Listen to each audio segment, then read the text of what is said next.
أعوذ بالله من الشيطان الرجيم. بسم الله الرحمن الرحيم. تلك الرسل فضلنا بعضهم على بعض منهم من كلم الله ورفع بعضهم درجات وآتينا عيسى ابن مريم البينات وأيدناه بروح القدس ولو شاء الله ما اقتتل الذين من بعدهم من بعد ما جاءتهم البينات ولكن اختلفوا فمنهم من آمن ومنهم من كفر ولو شاء الله ما اقتتلوا ولكن الله يفعل ما يريد. صدق اللہ العظیم. بسم اللہ الرحمن الرحیم. انشاءاللہ آج ہم تیسرا پارہ پڑھیں گے. تیسرے پارے کے جو مضامین ہیں وہ میں آپ کے سامنے اختصار کے ساتھ ذکر کر دوں گا. دوسرے پارے میں اللہ تعالیٰ نے تشریعی احکامات کے ساتھ ساتھ آپ یہ کہہ لیں کہ سورہ بقرہ میں اللہ تعالیٰ نے تشریعی احکامات کے ساتھ ساتھ نبوت اور رسالت کے موضوع کو بھی بیان کیا ہوا ہے.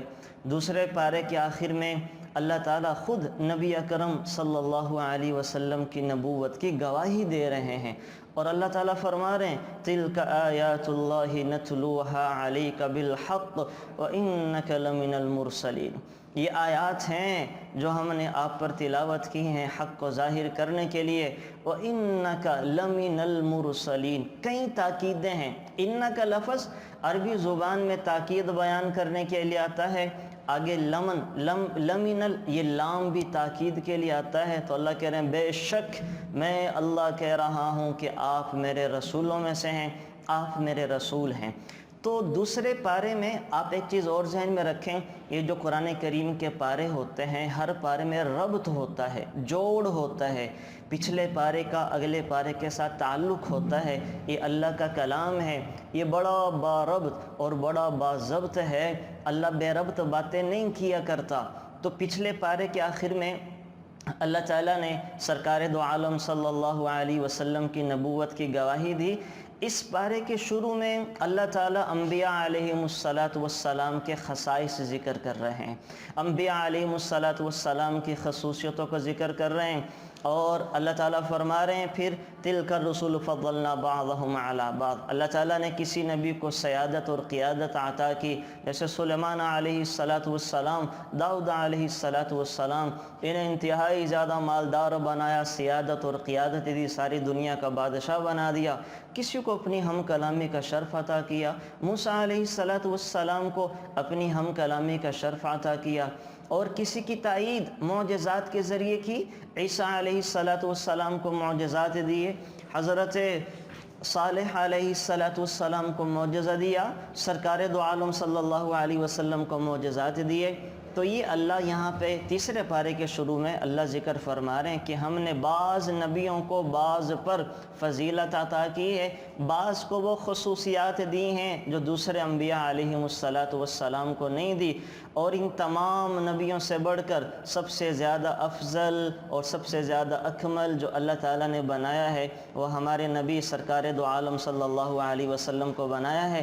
اور آپ کو جو خصوصیات دی ہیں وہ اول و آخر آدم علیہ السلام سے لے کر وہ عیسیٰ علیہ السلام تک جتنی خصوصیات سارے انبیاء کو دی گئی ہیں وہ ساری کی ساری خصوصیات اللہ تعالیٰ نے اپنے حبیب محمد صلی اللہ علیہ وسلم کے اندر جمع فرما دی.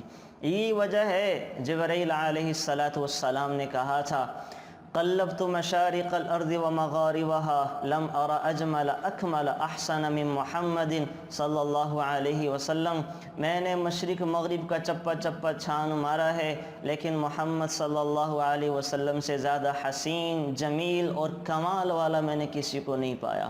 تو اللہ تعالیٰ نے ہمارے نبی میں ساری صفات، ساری خوبیاں جمع کر دی ہیں، اور پھر بعض نبیوں کو بعض پر فضیلت دی ہے۔ دیکھیں 1.25 لاکھ انبیاء ہیں، ان میں سے 5 رسول اولو العزم ہیں، جن کو اولو العزم کہا گیا۔ اولو العزم من الرسل، 5 رسول ہیں، اولو العزم ہیں۔ وہ نوح علیہ السلام، حضرت موسیٰ علیہ السلام، حضرت عیسیٰ علیہ السلام، اور ابراہیم علیہ السلام، اور محمد صلی اللہ علیہ وسلم۔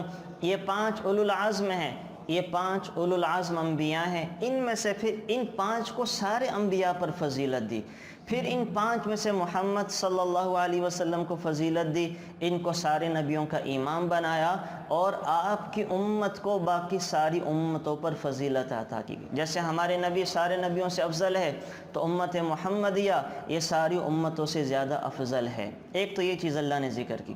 پھر اللہ تعالیٰ نے قرآن کریم کی سب سے افضل آیت کا یہاں پہ ذکر کیا، وہ آیت الکرسی ہے۔ قرآن کریم کی سب سے افضل آیت وہ آیت الکرسی ہے۔ اس کے میں 50 کلمات ہیں، 10 جملے ہیں، 50 کلمات ہیں، اور اللہ تعالیٰ نے 17 مرتبہ اپنی ذات کا ذکر کیا ہے، اللہ کی تعریف سے بھری پڑی ہے۔ اللہ لا الہ الا ہو لا تأخذہ سنۃ ولا نوم، اللہ لا الہ الا ہو الحی القیوم لا تأخذہ سنۃ ولا نوم، لہ ما فی السماوات وما فی الارض، من ذا الذی یشفع عنده الا بإذنہ، یعلم ما بین ایدیہم وما خلفہم ولا یحیطون بشیء من علمہ الا بما شاء، وسع کرسیہ السماوات والارض ولا یؤودہ حفظہما وہو العلی العظیم۔ اللہ تعالیٰ نے شروع میں اپنا نام استعمال، اللہ، پہلے نام کیا ناؤن، پھر پروناؤن، اپنے پروناؤن ذکر کر کے 17 مرتبہ اس آیت میں اللہ تعالیٰ نے اپنے ذکر کو کیا ہے، اور اسی وجہ سے اس کو قرآن کریم کی سب سے عظیم آیت، سب سے بلند مرتبہ آیت کہا جاتا ہے۔ اس کے بڑے فضائل ہیں۔ امام احمد رحمۃ اللہ علیہ وہ نقل کرتے ہیں، فرماتے ہیں کہ نبی اکرم صلی اللہ علیہ وسلم کے ایک صحابی لوگوں کو حدیث بیان کیا کرتے تھے، یہاں تک کہ لوگوں کی بہت تعداد جمع ہو جاتی تو وہ گھر کی چھت پر چڑھ جاتے۔ ظاہر اس زمانے میں مائک تو ہوا نہیں کرتے تھے، اپنی آواز کو ویسے ہی پہنچایا جاتا تھا، تو وہ جب لوگ زیادہ جمع ہوتے تو صحابی رسول چھت پہ چڑھ جاتے اور یہ حدیث بیان کیا کرتے تھے، کیا کہ رسول اللہ صلی اللہ علیہ وسلم نے ارشاد فرمایا قرآن مجید میں کون سی آیت سب سے زیادہ عظمت والی ہے؟ تو ایک شخص کہنے لگا اللہ لا الہ الا ہو الحی القیوم۔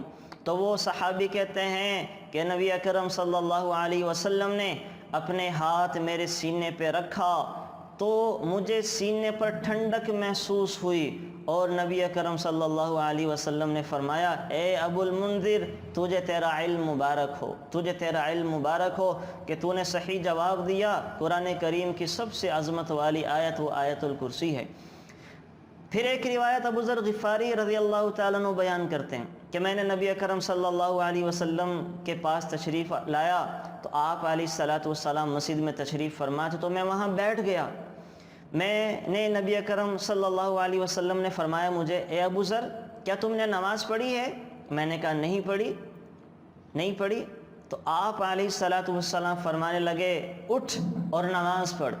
میں نے اٹھ کر نماز ادا کی اور پھر بیٹھ گیا، تو نبی اکرم صلی اللہ علیہ وسلم نے فرمایا اے ابو ذر انسانوں اور جنوں کے شر سے پناہ طلب کرو، انسانوں اور جنوں کے شر سے پناہ طلب کرو۔ ابو ذر کہتے ہیں کہ میں نے رسول اللہ صلی اللہ علیہ وسلم سے کہا کیا انسانوں میں بھی شیاطین ہوتے ہیں؟ تو آپ علیہ السلام نے فرمایا کہ ہاں انسانوں میں بھی شیاطین ہوتے ہیں۔ میں نے نماز کا کہا تو آپ علیہ السلام فرمانے لگے یہ اچھا موضوع ہے، جو چاہے زیادہ کر لے، جو چاہے کم کر لے۔ وہ کہتے ہیں کہ میں نے روزے کے بارے میں حضور سے پوچھا تو فرمایا اس کا اجر اللہ دے گا، اس کا اجر اللہ دے گا۔ اور پھر آپ علیہ الصلاۃ والسلام نے صدقے کا پوچھا تو فرمایا کہ اس کا اجر اللہ 2 گنا کر کے دے گا۔ چلتے چلتے بات آپ علیہ الصلاۃ والسلام نے فرمایا کہ میں نے آپ علیہ الصلاۃ والسلام سے سوال کیا کہ اللہ کے رسولوں کی تعداد کیا ہے؟ فرمانے لگے 310 سے کچھ زیادہ، ایک جم غفیر تھا، اور ایک مرتبہ فرمایا کہ 315۔ میں نے کہا اے اللہ کے رسول، آپ پر جو نازل کیا گیا ہے اس میں سب سے عظیم کیا ہے؟ آپ پر جو قرآن اللہ نے اتارا ہے سب سے عظیم کیا ہے؟ تو آپ علیہ الصلاۃ والسلام نے فرمایا اللہ لا الہ الا ہو الحی القیوم۔ آیت الکرسی یہ سب سے عظیم قرآن کریم کی آیت ہے۔ آیت الکرسی کی وجہ سے اللہ تعالیٰ شیاطین اور جنات کے شرور سے بھی حفاظت فرماتے ہیں۔ آیت الکرسی کا پڑھنا جان مال کی حفاظت کی ضمانت بھی ہے۔ وہ آپ کو پتہ ہوگا نا مشہور حدیث مبارکہ بخاری شریف میں کہ رسول اللہ صلی اللہ علیہ وسلم نے ایک مرتبہ حضرت ابو ہریرہ رضی اللہ تعالی عنہ کو صدقہ کا زکوٰۃ کا مال آیا ہوا تھا، اس کی حفاظت کے لیے مقرر کر دیا۔ تو وہ حفاظت کر رہے تھے، رات کو ایک شخص آیا اور دونوں ہاتھوں سے کھجوریں سمیٹنے لگا۔ تو ابو ہریرہ کہتے ہیں میں نے اسے پکڑ لیا اور کہا کہ میں تجھے رسول اللہ صلی اللہ علیہ وسلم کی خدمت میں پیش کروں گا۔ تو وہ کہنے لگا کہ میرے چھوٹے چھوٹے بچے ہیں، مجھے معاف کر دو، چھوڑ دو، مجھے معاف کر دو، چھوڑ دو۔ تو صبح یہ قصہ آپ علیہ الصلاۃ والسلام کو سنایا گیا تو آپ علیہ الصلاۃ والسلام نے کہا کہ تمہارا رات والا چور آج پھر آئے گا۔ اب ابو ہریرہ کہتے ہیں مجھے یقین ہو گیا کہ آج رات پھر وہ چور آئے گا۔ تو پھر رات کو یہی ہوا کہ ایک آدمی آیا اور اس نے کھجوریں چرانا شروع کر دیں۔ میں نے اس کو پھر پکڑا اور کہا کہ تمہیں رسول اللہ صلی اللہ علیہ وسلم کے پاس لے کے جاؤں گا، آپ علیہ الصلاۃ والسلام کے پاس تجھے لے کے جاؤں گا۔ وہ کہنے لگا میرے چھوٹے چھوٹے بچے ہیں، مجھے معاف کر دو، آئندہ نہیں کروں گا۔ صبح یہ حضور کو ابو ہریرہ نے قصہ سنایا۔ آپ علیہ الصلاۃ والسلام نے فرمایا کہ وہ آج پھر آئے گا، آج پھر آئے۔ وہ تیسرے دن پھر آیا، تیسرے دن پھر آیا اور آ کر اس نے پھر کھجوریں چوری کرنا شروع کر دیں۔ تو ابو ہریرہ رضی اللہ تعالیٰ انہوں نے پھر پکڑ لیا۔ تو اس نے کہا میں آپ کو ایک ایسی چیز بتاتا ہوں جو بڑے فائدے والی ہے، آپ مجھے رسول اللہ صلی اللہ علیہ وسلم کے پاس نہ لے کے جائیں، میں آپ کو بڑے فائدے کی چیز بتاتا ہوں۔ ابو ہریرہ رضی اللہ تعالیٰ عنہ نے کہا بتاؤ کیا ہے؟ تو وہ کہنے لگا جب تم رات کو اپنے بستر پہ سونے کے لیے جاؤ تو آیت الکرسی پڑھ لیا کرو، صبح تک اللہ کی طرف سے تمہاری حفاظت کرنے والا ایک فرشتہ مقرر کر دیا جائے گا اور شیطان تمہارے قریب بھی نہیں آئے گا۔ ابو ہریرہ کہتے ہیں کہ میں نے صبح یہ بات رسول اللہ صلی اللہ علیہ وسلم سے ذکر کی تو انہوں نے فرمایا کہ وہ شیطان تھا لیکن بات تمہیں سچ بتا گیا۔ وہ شیطان تھا جو 3 دن تک تمہارے پاس آتا رہا، بات تمہیں سچ بتا گیا، بات تمہیں سچ بتا گیا۔ اور بعض روایات سے پتہ چلتا ہے کہ آیت الکرسی اسم اعظم ہے۔ امام احمد بن حنبل رحمۃ اللہ علیہ لکھتے ہیں کہ اسماء بنت یزید رضی اللہ تعالیٰ عنہ کہتی ہیں میں نے رسول اللہ صلی اللہ علیہ وسلم کو فرماتے ہوئے سنا کہ ان 2 آیتوں اللہ لا الہ الا هو الحی القیوم اور دوسری آیت یہ الف لام میم اللہ لا الہ الا هو الحی القیوم، یہ اللہ کا اسم اعظم ہے، اسم اعظم ہے۔ تو بہت زیادہ فضائل آئے ہیں سورہ بقرہ کے، اور یہ صحیح حدیث مبارکہ ہے۔ آپ علیہ الصلاۃ والسلام نے فرمایا، حضرت ابو امامہ رضی اللہ تعالیٰ عنہ راوی ہیں، بخاری شریف کی حدیث مبارکہ ہے، حضور نے فرمایا جو شخص ہر فرض نماز کے بعد آیت الکرسی پڑھے گا اسے جنت میں داخل ہونے سے صرف موت ہی روک سکتی ہے۔ کیا مطلب؟ یعنی جو شخص ہر فرض نماز کے بعد آیت الکرسی کا اہتمام کرے گا جیسے ہی مرے گا اس کے ذمے اگر حقوق العباد نہ ہوئے تو انشاءاللہ مرتے ہی جنت میں چلا جائے گا، مرتے ہی جنت میں چلا جائے گا۔ تو بڑا آسان سا نسخہ ہے کہ ہم ہر فرض نماز کے بعد آیت الکرسی کا اہتمام کر لیں۔ اچھا، اسی طرح سے بخاری کی روایت ہے، آپ علیہ الصلاۃ والسلام نے فرمایا سوتے وقت آیت الکرسی پڑھنے والا صبح تک شیطان سے محفوظ رہے گا، سوتے وقت آیت الکرسی پڑھنے والا صبح تک شیطان سے محفوظ رہے گا۔ اور امام احمد بن حنبل رحمۃ اللہ علیہ سے روایت ہے، فرماتے ہیں آیت الکرسی کی ایک زبان ہے اور 2 ہونٹ ہیں، یہ عرش کے پاس اللہ کی پاکی بیان کرتی رہتی ہیں، عرش کے پاس اللہ کی پاکی بیان کرتی رہتی ہیں۔ آپ علیہ الصلوۃ والسلام سے ایک روایت اور ہے، ابو ہریرہ راوی ہیں، فرماتے ہیں حضور نے فرمایا جو شخص صبح کو آیت الکرسی اور سورہ غافر کی آیت پڑھ لیں الیہ المصیر تک تو شام تک محفوظ رہے گا، اور جو شام کو پڑھ لے تو صبح تک اللہ اس کی حفاظت فرمائیں گے، صبح تک اللہ تعالیٰ اس کی حفاظت فرمائیں گے۔ تو بہت سارے فضائل وہ آیت الکرسی کے وارد ہوئے ہیں، تو ہمیں چاہیے کہ آیت الکرسی کا اہتمام کریں۔ اب 2 جگہوں پہ اس کا ہم اہتمام کر لیں کہ ایک تو ہم ہر فرض نماز کے بعد اس کا اہتمام کر لیا کریں، اور ہر صبح کو پڑھ لیا کریں، شام کو پڑھ لیا کریں۔ ظاہر ہے جب صبح کو پڑھ لی فرض نماز کے بعد تو انشاءاللہ شام تک ہماری حفاظت ہو گئی، شام کو پڑھ لی تو صبح تک ہماری حفاظت ہو گئی۔ اور بعض روایات میں آتا ہے جب انسان گھر سے نکلتا ہے ایک دفعہ آیت الکرسی پڑھتا ہے، اللہ تعالیٰ ایک فرشتے کو دائیں طرف مقرر کر دیتے ہیں، 2 دفعہ پڑھتا ہے ایک فرشتہ باڈی گارڈ بن کے بائیں طرف آ جاتا ہے، تیسری دفعہ پڑھتا ہے ایک فرشتہ سامنے آ جاتا ہے، چوتھی دفعہ پڑھتا ہے ایک فرشتہ پیچھے آ جاتا ہے، 5ویں دفعہ پڑھتا ہے تو اللہ اعلان کرتے ہیں اور فرشتوں سے کہتے ہیں جاؤ اب تم چلے جاؤ، میں اپنے بندے کی خود حفاظت کروں گا، میں اپنے بندے کی خود حفاظت کروں گا۔ تو بہرحال آیت الکرسی کا اہتمام کریں، بچوں کو یاد کروائیں، اس کے پڑھنے کی عادت بنا لیں، انشاءاللہ اللہ تعالی ہمیں کئی چیزوں سے محفوظ فرمائیں گے۔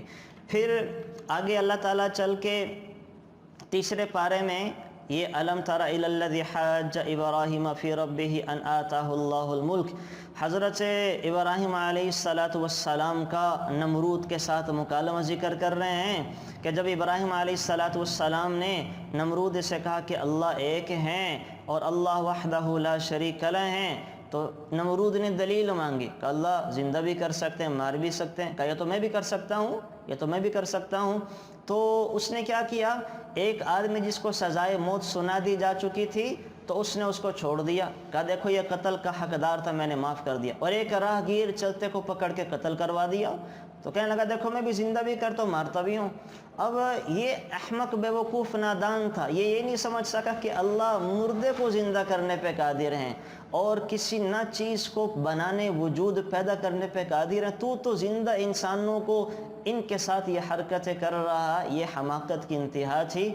تو موسیٰ ابراہیم علیہ السلام سمجھ گئے یہ پاگل ہے، اس کو سمجھ نہیں آئے گی، تو انہوں نے عجیب دلیل دی، کہا میرا اللہ وہ ہے جو سورج کو مشرق سے نکالتا ہے مغرب میں غروب کرتا ہے، تم ایسا کرو کہ سورج کو مغرب سے نکال کے مشرق میں غروب کر دو۔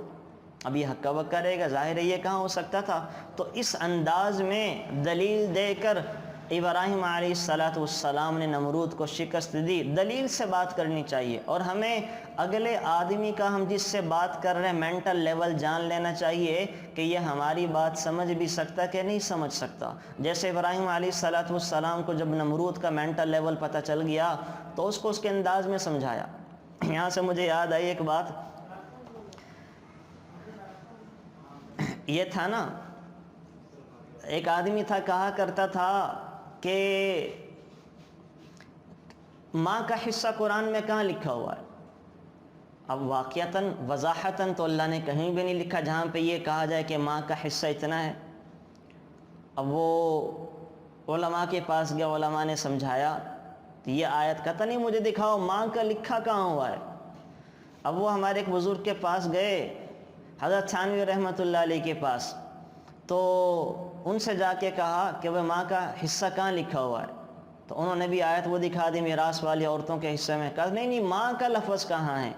اب وہ سمجھ گئے کہ آدمی ذرا کم عقل والا ہے، تو کہ اچھا قرآن لے کر آؤ۔ لے آیا، کہ دیکھ کے پڑھنا جانتے ہو؟ کہ تھوڑا بہت جانتا ہوں۔ تو سورہ لہب کے اوپر انگلی لگوائی، تبت یدا ابی لہب وتب ما اغنا عنہ مالہ وما کسب، کہ دیکھو یہ لکھا ہے ماں کا سب، سارے کا سارا ماں کا، حالانکہ یہ عربی میں ہے ماں کا سب، اس کا مطلب اور ہے جو بندے نے کمایا، لیکن وہ چونکہ کم عقل تھا تو اس نے کہا دیکھو یہ ماں کا سب، جب اس کو بتایا گیا کہ ماں کا سب، سارے کا سارا ماں کا، تو اس کی عقل کے اندر بات آ گئی۔ تو بعضوں کو ایسے بھی سمجھانا پڑتا ہے۔ اسی طریقے سے ابراہیم علیہ السلام سمجھا رہے تھے۔ آپ سے بھی کہوں گا کہ کم عقلوں سے بحث کرنے کی ضرورت نہیں ہوتی، اچھے انداز میں ان سے رخصت لے لی جاتی ہے اور انہیں نظر انداز کر دیا جاتا ہے۔ تو بہرحال حضرت ابراہیم کا ایک مکالمہ ذکر ہے۔ پھر مردوں کو زندہ کرنے کے واقعات ہیں۔ یہاں پر سورہ بقرہ میں 5 واقعات آئے ہیں جن میں مردوں کو زندہ کیا گیا ہے، اور اللہ تعالیٰ نے مرے ہوئے لوگوں کو زندہ کر کر انسانوں کو، خاص طور پر بنی اسرائیل والوں کو اور منکرین حیات بعد الموت کو یہ بتایا ہے کہ میں اللہ جب اس دنیا میں لوگوں کو زندہ کرنے پر قادر ہوں تو مرنے کے بعد بھی دوبارہ زندہ کر دوں گا۔ ابراہیم علیہ السلام نے کہا تھا اپنے مشاہدے کے لیے، یقین تھا کہ اللہ سب کچھ کر سکتے ہیں۔ ظاہر ہے ابراہیم کو یقین نہ ہو تو کس کو ہوگا، موحد اعظم تھے، لیکن یہ منظر دیکھنا چاہتے تھے۔ تو اللہ سے کہنے لگے ربی ارینی کیف تحیی الموتیٰ، کیسے زندہ کریں گے آپ مردوں کو، کیسے زندہ کریں گے، تو مجھے دکھائیں۔ تو اللہ تعالیٰ نے کہا 4 پرندوں کو پال لو، ان کو اپنے ساتھ مانوس کرو، پھر ان کو ذبح کر دو، ان کا قیمہ بنا کے 4 پہاڑیوں پہ رکھ دو، پھر ان کو بلاؤ، وہ تیرے پاس دوڑے دوڑے آئیں گے۔ 4 پرندوں کو پالا، بڑا کیا، ذبح کیا، اور ابراہیم علیہ السلام نے ان کو پہاڑیوں پر ان کا قیمہ مختلف مکس کر کے رکھ دیا۔ پھر ایک ایک کا نام لے کے پکارا، مور کو پکارا، کبوتر کو پکارا، کوے کو پکارا اور مرغوں کو پکارا۔ یہ 4 پرندے تھے، اور ان 4 پرندوں کی خصوصیات بھی اللہ نے انسان کے خمیر میں رکھ دیے۔ اس میں حرص کا مادہ بھی رکھ دیا، لالچ بھی رکھ دی، مور کی طرح تکبر اترانا بھی رکھ دیا۔ یہ ساری خصوصیات حضرت انسان میں اللہ تعالیٰ نے رکھ دی ہیں۔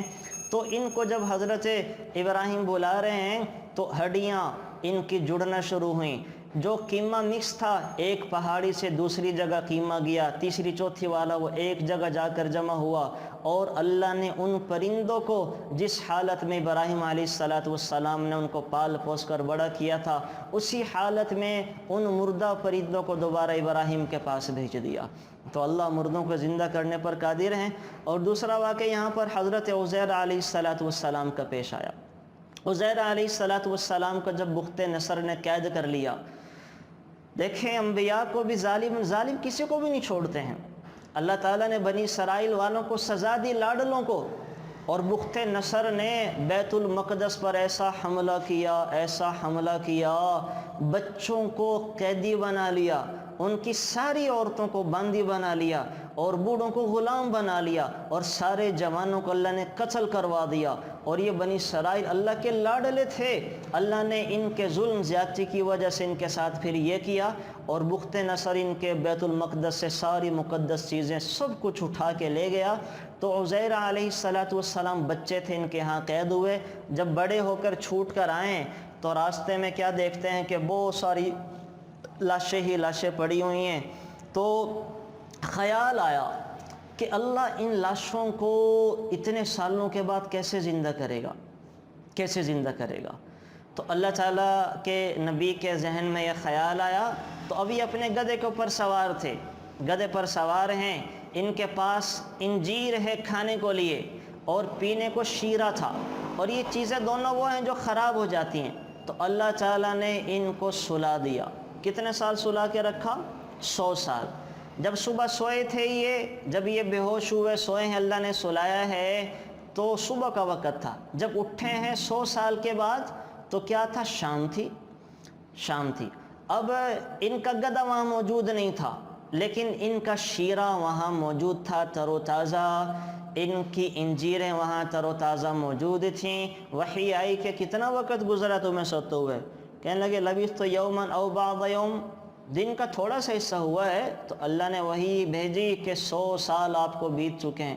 فَأَمَاتَهُ اللَّهُ مِئَةَ عَامٍ، اللہ نے 100 سال تمہیں مار کے رکھا ہے، سلا کے رکھا ہے۔ انظر إِلَى الْعِظَامِ كَيْفَ نُنشِزُهَا وَانظُرْ إِلَى حِمَارِكَ، اپنے گدھے کو دیکھو کہاں ہے۔ اب گدھا نظر نہیں آیا، وہ تو 100 سال میں وہ تو مٹی کے ساتھ مٹی بن چکا تھا۔ اب اللہ نے کہا دیکھو یہاں پہ، اب دائیں بائیں دیکھنا شروع کیا تو زمین سے ذرات اٹھے ہیں، ہڈیاں جمع ہونا شروع ہوئی ہیں، ان کے اوپر گوشت پوش چڑھا ہے، اور وہ گدھے کی شکل بنی ہے۔ اللہ نے روح کو دوبارہ ڈالا ہے، اور پھر وہ کان جھاڑتے ہوئے کھڑا ہو گیا ہے۔ تو اللہ تعالیٰ 100 سال کے بعد یہ سب چیزیں کرنے کے اوپر قادر ہیں۔ اللہ تعالیٰ چاہیں تو بغیر ہواؤں کے فریزر کے کھانے کو باقی رکھیں اور نبی کو 100 سال تک سلا کے رکھیں اور اس مردہ گدھے کو زندہ کر دیں۔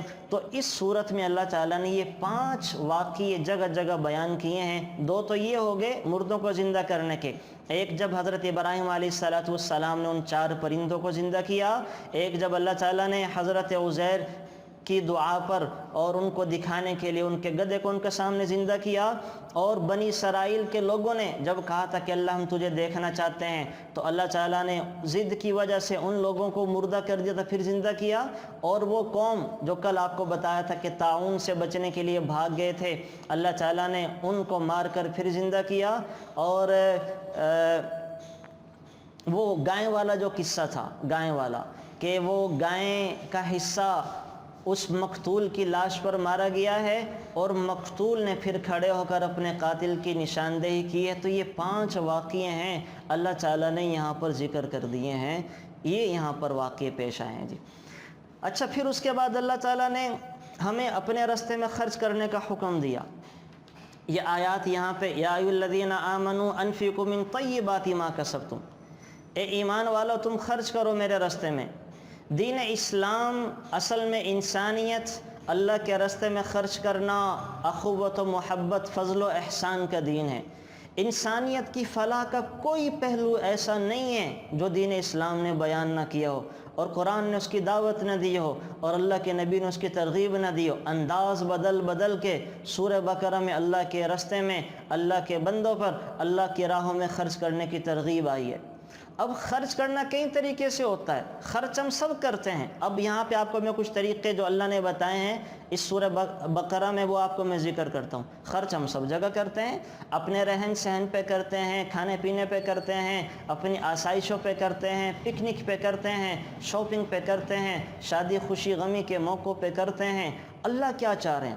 سب سے پہلے تو اللہ تعالیٰ نے اللہ تعالیٰ کی راہ میں خرچ کرنے والوں کو اخلاص کی ترغیب دی گئی ہے کہ جو خرچ کرو اخلاص کے ساتھ کرو، اخلاص کے ساتھ کرو۔ اور پھر اللہ نے مثال دی اخلاص کے ساتھ صدقہ کرنے والے کے پیسوں کو اللہ کیسے بڑھاتا ہے، اور آپ علیہ السلام نے بھی فرمایا میرے صحابہ ایک کھجور صدقہ کریں گے، مٹھی بھر کھجور، اور بعد والے لوگ احد پہاڑ کے برابر سونا خرچ کریں گے تو میرے صحابہ کے مٹھی بھر کھجور کے برابر نہیں ہو سکتے، کہ ان میں اخلاص اتنا ہوتا تھا، ریا دکھلاوے کا شائبہ ہی نہیں تھا، اللہ کے لیے تھا، اللہ کے لیے۔ دیکھیں انسان غصے میں آئے نا تو کنٹرول نہیں کر پاتا، یہاں تک کہ ہم بھی کنٹرول نہیں کر پاتے۔ ہم لوگوں کو دعوت دیتے ہیں، بتاتے ہیں، لیکن غصے میں ہو تو ہم بھی پتہ نہیں کیا کیا کیا جاتا، اللہ ہم سب کو معاف فرمائے۔ لیکن قربان جائیں حضرت علی کی چھاتی، حضرت علی ایک کافر کی چھاتی پر چڑھ کر بیٹھے ہوئے ہیں، قتل کرنے لگے ہیں۔ قتل کیوں کرنے لگے ہیں؟ اللہ کو راضی کرنے کے لیے، اللہ کے دشمن کو، اللہ کی زمین کو اللہ کے دشمنوں سے پاک کرنے کے لیے قتل کرنے لگے ہیں۔ تو اس نے حضرت علی کے منہ پر تھوک پھینک دیا۔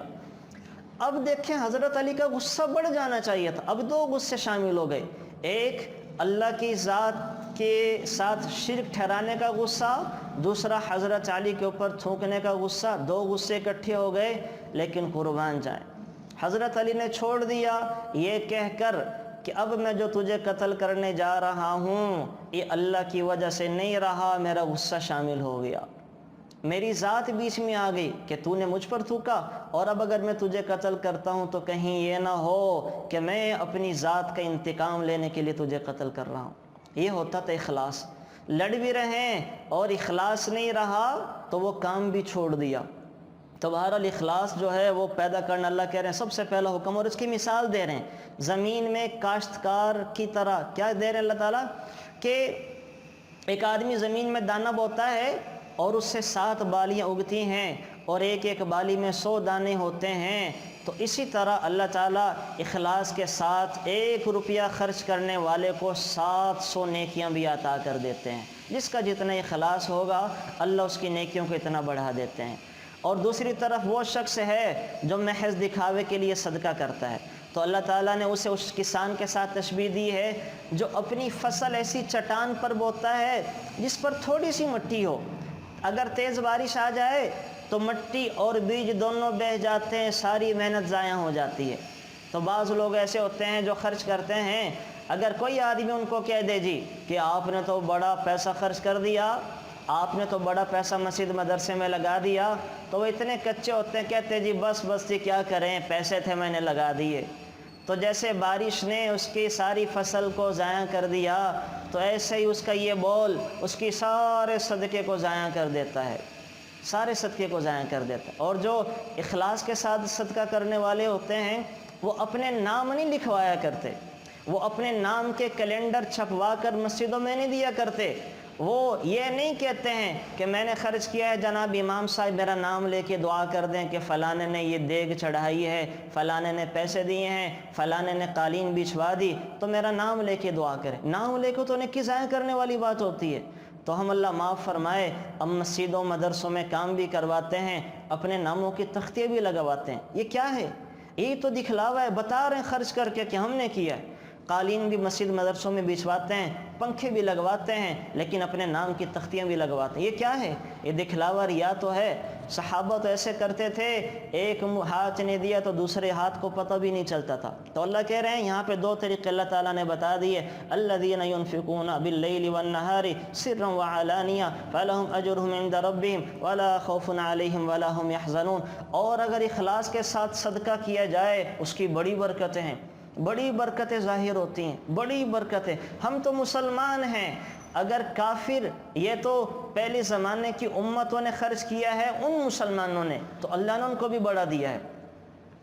بنی اسرائیل کے قصہ آپ علیہ الصلوۃ والسلام سنایا کرتے تھے کہ ایک آدمی رات کو نکلا، اس نے رات کے اندھیرے میں صدقہ کیا، تو صبح پتہ چلا کہ وہ پیسہ تو رات کسی چور کے ہاتھ میں تھما دیا۔ چور چوری کرنے آیا تھا، اس نے اس کا مستحق سمجھا، پیسہ دے کے آ گیا۔ اب اس صدقہ کرنے والے کو بڑا دکھ ہوا کہ اوہو میرا صدقہ تو ضائع چلا گیا اور میں چور کو تھما کے آ گیا۔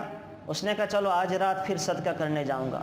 رات کو پھر اس نے اپنے چہرے پہ ایک کپڑا باندھا، اور رات کو اندھیرا، چاند کی روشنی ہوتی تھی، لائٹ کہاں ہوتی تھی وہاں پہ، تو رات کے اندھیرے میں پھر وہ کسی کو پیسے دے کر آ گیا۔ صبح لوگوں میں خبر مشہور ہو گئی کہ رات تو کوئی کسی فاحشہ عورت کو پیسے دے کے چلا گیا، فاحشہ عورت نے بتا دیا کہ کوئی میرے ہاتھ میں پیسے تھما کے چلا گیا، خبریں مشہور ہو گئیں۔ اس کو بھی پتہ چلا، بڑا یہ اس نے دکھ کیا کہ اوہو میرا صدقہ تو ضائع ہو گیا، میں فاحشہ عورت کو پیسے دے کے آ گیا۔ اس نے کہا آج پھر صدقہ کروں گا۔ تیسرے دن اس نے پھر پیسے لیے، اور پیسے لینے کے بعد یہ پھر گیا، رات کو صدقہ کیا چپکے چپکے، تو صبح لوگوں میں خبر مشہور ہوئی کہ رات شہر کے سب سے بڑے مالدار کے ہاتھ پر کوئی پیسے پکڑا کے چلا گیا۔ اب یہ پھر بڑا پریشان کہ اوہو یہ میں نے کیا کیا، یہ تو میں خود مالدار کو پیسے دے آیا۔ لیکن اللہ تعالیٰ نے اس کے اخلاص کی برکت سے کیا کیا، چور کو چوری سے توبہ کروائی، فاحشہ عورت کو بے حیائی سے توبہ کروائی۔ غنی کے دل میں یہ بات ڈالی، غنی کے دل میں، کہ دیکھو میں سب سے بڑا مالدار ہوں، لوگ مجھ سے چھوٹے چھوٹے راتوں کو چپ چپ کے صدقہ کرتے ہیں، میں سب سے بڑا مالدار ہوں، تو میں کیوں نہیں کرتا، آئندہ میں بھی صدقہ کیا کروں گا۔ اس نے اپنی بخل سے توبہ کی۔ فاحشہ عورت کہنے لگی کہ دیکھو میں تو بے حیائی کے لیے نکلی تھی، لیکن میرا رب مجھے عزت کے ساتھ کھلانے پہ قادر ہے، یا اللہ آئندہ میں بے حیائی کے کام سے توبہ کرتی ہوں، تجھ سے عزت کی روزی کا سوال کرتا ہوں۔ اس نے بے حیائی سے توبہ کی۔ چور کہنے لگا میں تو چوری کے لیے نکلا تھا، لیکن میرا رب تو بغیر چوری کے بھی عزت کی روزی کھلانے پہ، حلال کھلانے پہ قادر ہے، یا اللہ میں آئندہ چوری سے توبہ کرتا ہوں۔ ایک آدمی کے اخلاص کا صدقہ 3 لوگوں کو توبہ کروا گیا۔ ایک آدمی کے اخلاص کا کیا ہوا صدقہ 3 لوگوں کو توبہ کروا گیا۔ اتنی برکتیں ہوتی ہیں صدقہ اور زکوٰۃ کی۔ اللہ معاف فرمائے، ہم تو اول زکوٰۃ نکالتے نہیں ہیں، نکالتے ہیں تو مستحق تک نہیں پہنچ پاتی، ہمیں پتہ ہی نہیں ہے کہ مستحق کون ہے، ہم اپنوں کو مربت میں، رعایت میں اور پتہ نہیں کئی وجہ سے دے دیتے ہیں، حالانکہ وہ مستحقین زکوٰۃ نہیں ہوتے۔ تو زکوٰۃ اگر صحیح جگہ پر پہنچ جائے اس کی اتنی برکتیں ہیں کہ ہم تاب نہ لا سکیں۔ تو بہرحال یہ اس کی بڑی برکتیں ہیں خرچ کرنے کی۔ تو اللہ کہہ رہے ہیں کہ اخلاص کے ساتھ، ایک مثال میرے ذہن میں آگے، میں ذکر یہ چیزیں نہیں کرنا چاہتا ہوں لیکن بس رہا نہیں جاتا، وہ چیزیں ذہن میں آتی رہتی ہیں، تو ذکر کرنا تو مقصود تیسرا پارہ ہے۔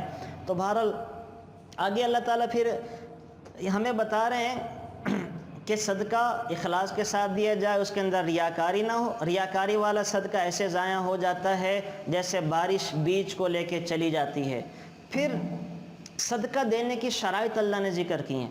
اللہ کہہ رہے تمہارے پاس ہے تو دو، اور دینے کے بعد احسان نہ جتلاؤ، کسی کی دل آزاری نہ کرو، کسی کو جتلاؤ نہ کہ ہاں میں نے دیا تھا تمہیں، فلاں موقع پہ دیا تھا اور تم میرا کام نہیں کر رہا، میں تمہارے یہ کام آیا تھا تم میرا یہ کام نہیں کر رہے۔ تو دینا ہے تو اچھے انداز میں دو، نہیں دینا تو مناسب انداز میں اس سے معذرت کر لو کہ بھائی معاف کر دیں میرے پاس ہے نہیں۔ چوک چراہوں پہ مانگنے آئے ہاتھ بلند کر دیں کہ میرے پاس نہیں ہے، یا اللہ تمہیں بہت دے، یا اللہ معافی کرے جی، اس قسم کے اچھے انداز کہنے چاہیے جو اللہ کے نبی فرما رہے ہیں وَأَمَّا السَّائِلَ فَلَا تَنْهَرْ، مانگنے والوں کو ڈانٹو نہ، نہیں ہے تو دے دو، نہیں ہے تو اچھے انداز میں ان کی بات کو ٹال دو۔ آگے اللہ تعالیٰ ایک چیز اور ذکر فرما رہے ہیں یا ایھا الذین آمنوا انفقوا من طیبات ما کسبتم، اے ایمان والو اپنی کمائی میں سے جو تمہارے پاس بہترین ہے وہ خرچ کرو۔ اللہ عمدہ چیز خرچ کی ہوئی پسند کرتا ہے، اللہ ردی اور گھٹیا چیز پسند نہیں کرتا، گھٹی اور ردی چیز پسند نہیں کرتا۔ اور ہم کیا کرتے ہیں عام طور پہ کیا ہوتا ہے، ہم جب مصیبت میں مبتلا ہوتے ہیں مدرسوں میں بکرے لے کر آتے ہیں، ہمارے جب مدرسے میں بکرے آتے ہیں تو وہ بکرے ہوتے ہیں جو اپنے پاؤں پہ نہیں چل سکتے، اور لوگ اپنی بلاؤں مصیبتوں کو دور کرنے کے لیے ان کالے بکروں کو لے کے ان کو تو صدقہ کرنا بھی جائز نہ ہو شاید۔ ابھی ہمارے مدرسے کے لیے 5-7 دن پہلے کوئی بکرا لے کر آیا تو ہم نے کہا یہ تو ہم استعمال نہیں کر سکتے ہمارے مدرسے کے بچے، اس کو واپس لے جاؤ، وہ بلکہ ہم نے کسی اور کو پھر دیا۔ تو لوگ اپنی بلائیں ٹالنے کے لیے ایک اور کالے رنگ کی بلا وہ ہم پر مسلط کر دیتے ہیں جو کھانے کے لائق ہی نہیں ہوتا، اس کا گوشت سمیل بدبودار کھایا نہیں جاتا، لیکن لوگ کیا کرتے ہیں کہ سستا مل رہا ہے کہ وہ دے دیتے ہیں۔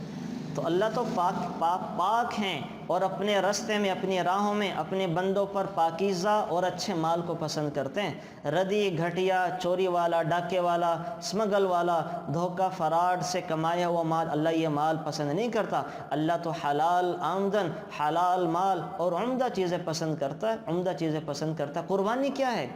قربانی اللہ کے رستے میں خون بہانا تو اللہ کیسے پسند کرتے ہیں؟ عمدہ قسم کی۔ تو جب ہم صدقہ زکوٰۃ دیتے ہیں اس کے اندر اگر مال دیں تو عمدہ قسم کا ہمیں دینا چاہیے، اعلیٰ قسم کا دینا چاہیے تاکہ اللہ کے معیار پر پورا اتریں۔ تو بہرحال اس چیز کا بھی خیال رکھیں، اس رواج کو ختم کریں۔ یہ جو لوگ مری ہوئی مرغیاں اور جناب یہ چھوٹے چھوٹے کالے سے رنگ کے بکرے جو پہاڑی بکرے کہلاتے ہیں یہ ہمارے مدرسوں میں لے آتے ہیں تو یہ کھانے کے لائق نہیں ہوتے۔ ہم بھی پھر اگر اچھا ہو تو اپنے بچوں کو کھلا دیتے ہیں، اچھا نہیں ہو تو ہم بھی آگے اس کو پھر بکوا دیتے ہیں۔ اب لوگوں کو سمجھاتے ہیں سمجھتے نہیں ہیں تو ہم اس کو پھر استعمال نہیں کرتے، دینے والے کا صدقہ بھی ضائع ہو گیا۔ جب طلباء نے اس کو کھایا ہی نہیں تو دینے والے کا تو ضائع ہو گیا۔ تو یاد رکھیں اللہ تعالیٰ فرما رہے ہیں 257 نمبر آیت میں میں تو پاکیزہ مال کو پسند کرتا ہوں۔ پھر آگے اللہ تعالیٰ فرما رہے ہیں کہ تم اپنا صدقہ اعلانیہ بھی دو چھپ کر بھی دو۔ اب دیکھیں صدقہ کھلم کھلا بھی دیا جاتا ہے اور چھپ چھپ کے بھی دیا جاتا ہے، یہ موقع محل کے اعتبار سے دیکھنا چاہیے۔ اگر ہم دوسروں کو ترغیب دینے کے لیے دے رہے ہیں تاکہ اوروں کو ترغیب ہو، اوروں کو موٹیویٹ کرنے کے لیے تو کھلم کھلا دینا چاہیے کہ میں نے یہ 5000 دیے ہیں جی تاکہ مجھے دیکھ کر مسجد مدرسے کی ضرورت کے لیے کوئی اور دے، میں نے یہ پیسہ دیا ہے تاکہ کوئی اور بھی دے۔ رسول اللہ صلی اللہ علیہ وسلم بھی ایسا کیا کرتے تھے۔ ایک غریب صحابی مسجد نبوی میں تشریف لائے، پھٹے پرانے کپڑے، غریب ہیں، پتہ چل رہا ہے کہ سب سے زیادہ کسمہ پرسی کے عالم میں ہیں۔ اب حضور خطبہ شروع کر چکے ہیں لیکن حضور کی مصلحت پہ قربان ان کو کھڑا کر دیا اور کہا کہ نماز پڑھو۔ اب وہ کھڑے ہو کے نماز پڑھنے لگے تو اب صحابہ دیکھ رہے ہیں کہ ان کے بدن پر تو کپڑے بھی بڑے پھٹے پرانے ہیں، تو بعد میں سارے صحابہ نے ان کو صدقہ دیا۔ اب حضور کا مقصد ان صحابی کو 2 رکعتیں پڑھوانا نہیں تھا بلکہ ان کو صدقہ خیرات دلوانا تھا جو کہ پورا ہو گیا۔ تو آپ علیہ السلام اب یہ اعلانیہ کروا رہے ہیں تاکہ لوگوں کو ترغیب ہو. تو اس میں دیکھ لینا چاہیے اگر ہمارے پیسہ دینے سے اور لوگوں کو ترغیب ہوتی ہے تو وہ کھلم کھلا دیں, اور اگر اوروں کو ترغیب نہیں ہوتی چھپا کر دینے کا تو وہاں چھپا کر دینا چاہیے. یہ ہو گیا. پھر اگلی آیات میں اللہ تعالیٰ وہ اس کے سود کے حرام ہونے کا ذکر فرما رہے ہیں. یہ پاؤ سے الذین یأکلون الربا لا یقومون الا کما یقوم الذی یتخبطہ الشیطان من المس, کہ جو لوگ سود کھانے والے ہیں, سود خور کو تشبیہ دی گئی ہے اس شخص کے ساتھ جس پر جنات اور شیاطین کا سر ہو گیا ہو, جو پاگل دیوانہ ہو گیا ہو. جس شخص پہ جن چڑھ جائیں تو جیسے وہ پاگلوں والی بہکی بہکی باتیں کرتا ہے. اللہ فرما رہے کہ سود خور کا انجام بھی دنیا میں ایسے ہی ہوتا ہے. میں نے خود اللہ معاف فرمائے اپنی آنکھوں سے دیکھا, ایک آدمی نے سود کر کر کے اپنے کاروبار کو بہت بڑھایا. جب کاروبار کی فروانی ہو گئی تو سکون ختم ہو گیا, اپنی کن پٹی پہ گن رکھ کر خودکشی کر لی. کن پٹی پہ گن رکھے اور خودکشی کر لی, اور ایسے بچوں کو چھوڑ کے چلا گیا. اللہ معاف فرمائے, حفاظت فرمائے. تو اللہ کہہ رہے ہیں کہ سود خور کے ساتھ دنیا میں ایسے ہوتا ہے جیسے اس کو جنات اور شیاطین چپٹ جائے, پاگل دیوانہ ہو جاتا ہے. دنیا میں خبتیوں پاگلوں جیسا ہوتا ہے, اور وہ جب قبر سے اٹھے گا تو مخبوط الحواس ہو کر اٹھے گا. مخبوط الحواس, اس کے حواس گم ہو چکے ہوں گے, پاگل و دیوانوں کی طرح قبروں سے اٹھایا جائے گا. اور پھر بعض روایات میں آتا ہے کہ سود خور کا پیٹ ایسے کر دیا جائے گا جیسے بہت بڑا مٹکا ہو جس میں سانپ اور بچھو دوڑ رہے ہوں گے. اللہ اس کے پیٹ کو بڑھا دیں گے. حشر کے میدان میں وہ بڑا سا پیٹ لے کر گھومتا پھرے گا جس میں سانپ اور بچھو دوڑتے ہوں گے. تو بڑی سخت سزائیں ہیں. اور دنیا کے اندر میں نے کیا بتایا تھا کہ اللہ تعالیٰ کا اعلان جنگ ہے. اللہ کہہ رہے میرا اعلان جنگ ہے, اور اللہ کے اعلان جنگ کا مطلب بھی میں نے بتا دیا تھا کہ سود خور کا ایمان خطرے میں ہوتا ہے. سود خور کا ایمان خطرے میں ہوتا ہے. اللہ جب کسی کے ساتھ اعلان جنگ کرتے ہیں تو اللہ اس کی عقل نہیں مارتا. اللہ کیا کرتا ہے, اس کا مال نہیں چھینتا ہے, اللہ اولاد نہیں چھینتا ہے, اللہ اس کا ایمان چھین لیتا ہے. ایمان جو سب سے زیادہ قیمتی چیز ایک مسلمان کے پاس ہے, ایمان, تو اللہ اس کا ایمان چھین لیتے ہیں. تو سود خور کا ایمان خطرے میں ہوتا ہے. اب یہ سمجھیں بہت سارے واقعات سود کے اوپر ہیں. انشاءاللہ اس کی ہم الگ سے سیشن رکھ کر تفصیل سے ذکر کریں گے کہ سود کی معاشرے میں کیا کیا قسمیں رائج ہیں, اور صحابہ کے دور میں, تابعین کے دور میں, تبع تابعین کے دور میں کیا کیا واقعات پیش آئے ہیں, اور لوگوں نے کیسے کیسے سود سے توبہ کی. پورے گھنٹے کا یہ ٹاپک ہے تو اس پہ تو اب بات نہیں ہو سکتی, پھر کریں گے. البتہ میں آپ کو سود کی تعریف بتا دوں. اس کی ڈیفینیشن میں بہت سارے لوگوں کو مغالطہ ہے. سود کہتے کس کو, یہ بات آپ غور سے ذرا سمجھ لیں تاکہ آپ کو کبھی پریشانی مسئلہ نہ ہو. دو ڈیفینیشنز ہیں اس کی, دو طرح سے یاد رکھنا ہے.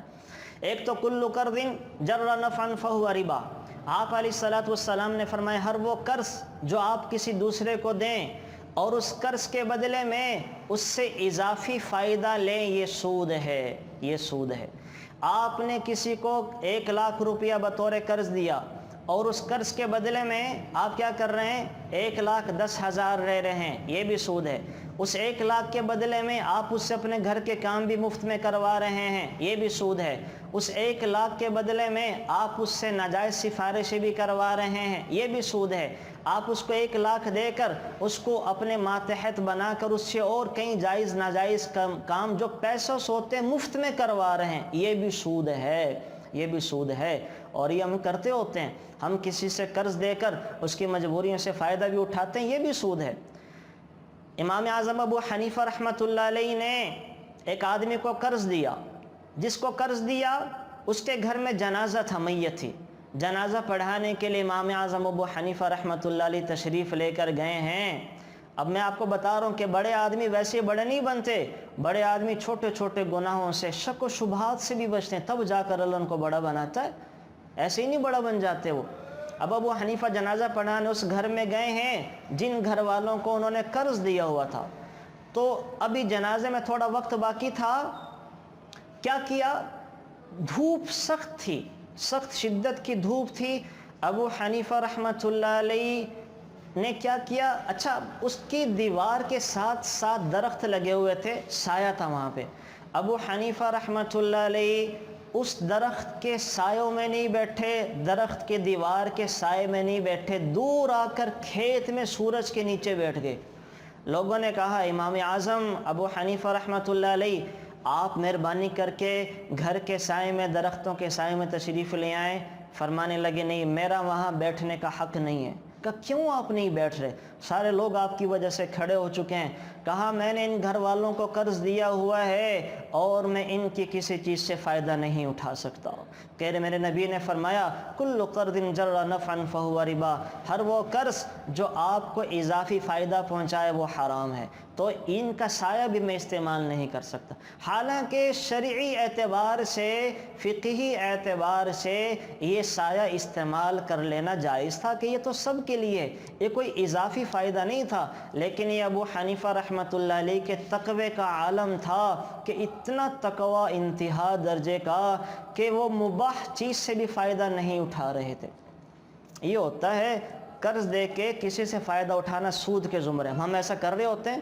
ہم نے کسی کو 50,000 قرض کیا دے دیا، مفت میں کپڑے سلائی کرواتے رہتے ہیں، وہ بھی کرتا رہتے، وہ بیچاری خاتون بھی کرتی رہتی ہے، اس کو پتہ ہے کہ میں نے اس سے پیسے لیے ہیں اور اگر مفت میں اس کے سلائی نہیں کروں گی تو یہ پیسے کہیں مانگ نہ لے، تو یہ جو میں کپڑے سلائی کروا رہی ہوں مفت میں، یہ سود ہے۔ ہم کسی بیوٹی پارلر والی کو قرض دے دیں تو جا کے مفت میں اپنا میک اپ بھی کروا لیتے ہیں، تو یہ جو مفت میں کروا رہی ہے سود ہے۔ کیوں؟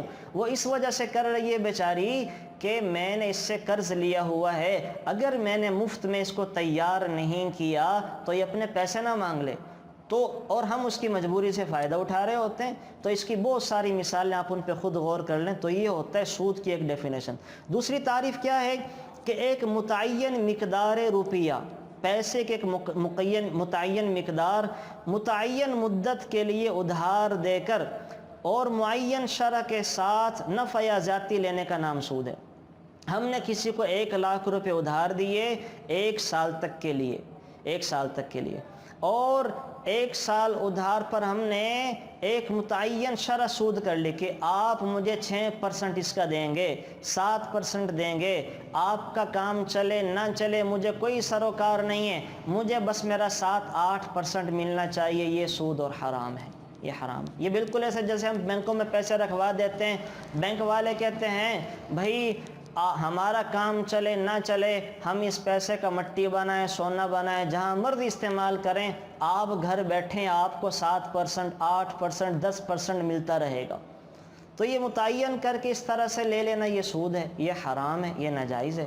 تو ایک ہی ہوگی، یہی وجہ ہے اس میں قرض انوالو ہوتا ہے۔ اچھا ایک چیز اور ذہن میں رکھیں، ہم جو اپنا پیسہ دیتے ہیں نا کسی کو، وہ دے رہے ہوتے ہیں یا تو بطور قرض دے رہے ہوتے ہیں۔ قرض کا مطلب یہ ہوتا ہے ہم نے کسی کو پیسہ دیا، وہ اس کا اچھا کرے برا کرے، اس سے ہلاک ہو جائے، ضائع ہو جائے، خود ہلاک ہو جائے یا وہ خود ہلاک کر دے، میں نے اس سے لینا ہی لینا ہے، وہ میرا دیندار ہے، یہ ہوتا ہے قرض۔ ایک ہوتا ہے کسی کو پیسہ دینا بطور امانت کے۔ بطور امانت کے کیا ہوتا ہے کہ میں سنبھال نہیں سکتا، گم ہونے کا خطرہ ہے، آپ میرے یہ 1,00,000 روپے اپنے ہاں رکھ لیں۔ امانت کا سٹیٹس یہ ہوتا ہے اگر امانت جس کے پاس رکھوائی ہے بغیر اس کے جان بوجھ کے، بغیر اس کے ظلم اور زیادتی کے وہ پیسہ اس سے ہلاک ہو جاتا ہے تو ہم اس سے مانگنے کے روادار نہیں ہیں، ہمارا اس سے مانگنا جائز نہیں ہے۔ مثلا اگر ہم نے کسی کو امانت رکھوائی تو اگر وہ اس سے بغیر اس کے غلطی کے ضائع ہو جاتا ہے تو ہم اس سے مانگ نہیں سکتے، لیکن ہم مانگ لیتے ہیں۔ ہم کہتے ہیں بھائی میں نے تو تمہارے پاس پیسے رکھوائے تھے، مجھے واپس کرو۔ تو امانت کے رکھے ہوئے پیسے اگر ضائع ہو جائیں تو وہ مانگنا جائز نہیں ہے۔ یہی وجہ ہم دھوبی کو جو کپڑے دیتے ہیں وہ امانت ہوتے ہیں، اگر دھوبی کے غلطی کے بغیر وہ گم ہو جائیں، جل جائیں، سڑ جائیں تو دھوبی ہمارا دیندار نہیں ہے، لیکن ہم دھوبی کو بھی نہیں چھوڑتے، مانگ لیتے ہیں، حالانکہ یہ پیسہ اس کے پاس امانت ہوتا ہے۔ ہاں اگر امانت میں کوئی جان بوجھ کر اس کو نقصان پہنچائے، ایک آدمی نے 1,00,000 روپیہ رکھا جا کے ٹیبل پہ رکھ دیا، اب ٹیبل تو سنبھالنے کی جگہ نہیں ہے، وہاں سے کسی نے اٹھا لیا تو تب وہ ہمیں دے گا، اس لیے کہ اس نے یہ پیسہ محفوظ جگہ پہ نہیں رکھا، اب وہ دیندار ہے۔ تو موٹا سا نسخہ یاد رکھیں، قاعدہ کہ اگر امانت کا پیسہ جس کے پاس امانت رکھوائی ہے غلطی کے بغیر ضائع ہو جائے تو وہ واپس نہیں لیا جا سکتا، وہ دیندار نہیں ہوتا۔ ایک پیسہ ہوتا ہے ہبہ، ہم کسی کو گفٹ کرتے ہیں کہ جیسے اولاد اپنے ماں باپ کو کر دیتی ہے، ماں باپ بچوں کو کر دیتے ہیں، دوست دوستوں کو کر دیتے ہیں، لوگ ہمیں کر دیتے ہیں، تو وہ ہم اور لوگ اس پیسے کے مالک ہو جاتے ہیں، ہبہ، ہم اس کے ساتھ جو چاہیں مرضی کریں۔ تو اسی طرح ہوتا ہے ایک چوتھا پیسہ جو تجارت کے لیے دیا جاتا ہے۔ تجارت کے لیے جو پیسہ دیا جاتا ہے اس میں نفع نقصان میں برابر کے شریک ہوتے ہیں۔ نقصان ہوگا تو دونوں پارٹنر شریک ہوتے ہیں، نفع ہوگا تو دونوں پارٹنر شریک ہوتے ہیں۔ اب آپ یہ سمجھیں، میں نے آپ کو 4 قسم کی چیزیں بتائیں۔ ایک پیسہ جو ہوتا ہے ہم کسی کو دیتے ہیں بطور قرض کے، ایک پیسہ ہوتا ہے جو دیتے ہیں بطور امانت کے، ایک پیسہ ہوتا ہے جو ہم دیتے ہیں بطور ہبہ اور گفٹ کے، ایک پیسہ ہوتا ہے جو ہم کسی کو دیتے ہیں بطور تجارت کے۔ کنونشنل بینکوں میں جو پیسہ ہم دیتے ہیں، سودی بینکوں میں، یہ ہم بطور قرض کے دیتے ہیں۔ یہ نہ تو بطور امانت کے ہوتا ہے، نہ بطور ہبہ گفٹ کے ہوتا ہے، نہ ہی بطور تجارت کے ہوتا ہے۔ اس لیے کہ اگر بطور امانت کے ہوتا تو وہ اگر وہ ان سے ضائع ہو جاتا تو ہمارا ختم، حالانکہ اگر بینک وہ جل بھی جائے، چوری بھی ہو جائے تو بینک ہمیں پھر بھی دیتا ہے۔ نہ وہ بطور ہبہ کے کیا اس کو ہم مالک کیوں بنائیں گے، نہ وہ بطور تجارت کے ہوتا ہے۔ تجارت میں تو نفع گھاٹا ہوتا رہتا ہے، کبھی پرسنٹیج کم آئے گی، کبھی زیادہ آئے گی۔ تو اس وجہ سے سودی بینکوں میں جو پیسہ رکھوایا جاتا ہے وہ خالصتاً سود ہوتا ہے، اس کی کسی طرح سے اجازت نہیں ہے۔ ہاں، اب جو اسلامی بینک ہیں، میزان بینک ہو گیا، دبئی اسلامی بینک ہو گیا، یہاں جو ہم سرمایہ کاری کرتے ہیں، ان کو جو پیسہ دیتے ہیں وہ بطور تجارت کے دیتے ہیں۔ وہ ہم کہتے ہیں کہ ہمارے پیسوں سے آپ تجارت کریں، خود بھی کھائیں، ہمیں بھی کھلائیں۔ یہی وجہ ہے کہ میزان بینک جو آپ کا پیسہ لے کر اس سے مضاربہ تجارت کرے گا تو پرسنٹیج اب کرونا کے دن تھے 2.5% پہ آ گیا، 2% پہ نفع آ گیا، اور جب یہ کاروبار بڑھ جاتا ہے تو 7 8% تک چلا جاتا ہے۔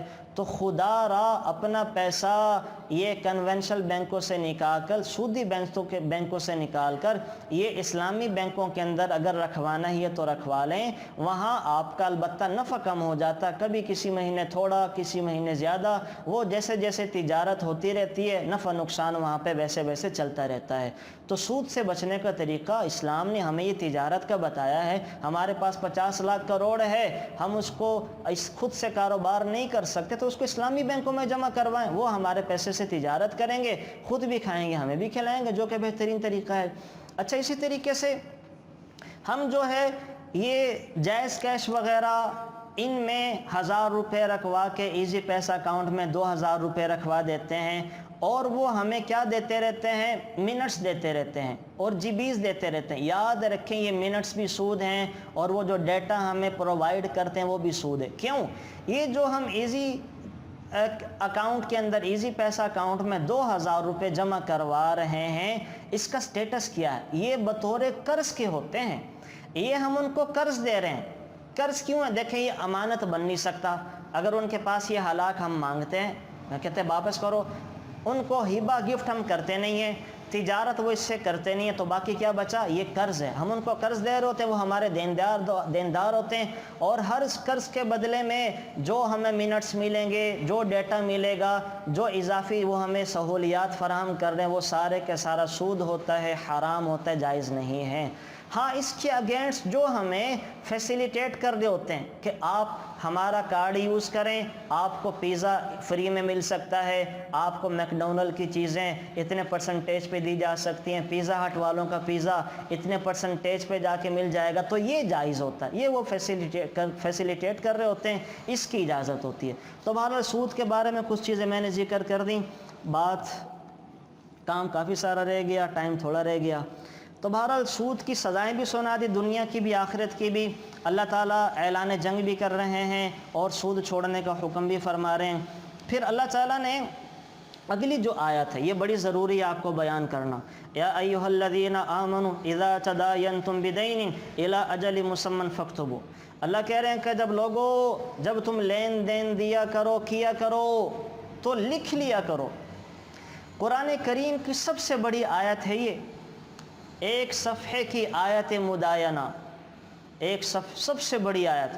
اللہ تعالیٰ نے سب سے بڑی آیت نماز کے بارے میں نہیں اتاری، سب سے بڑی آیت روزے زکوٰۃ حج کے بارے میں نہیں اتاری، سب سے بڑی آیت جہاد کے بارے میں نہیں اتاری، سب سے بڑی آیت اللہ تعالیٰ نے عمرہ کے بارے میں نہیں اتاری، سب سے بڑی آیت رمضان صدقات خیرات کے بارے میں نہیں اتاری، سب سے بڑی آیت اپنے معاملات کو صاف کرنے کے بارے میں اتاری ہے، لین دین کے بارے میں اتاری۔ ایک صفحے کے اوپر یہ آیت ہے، پوری آیت مداینہ۔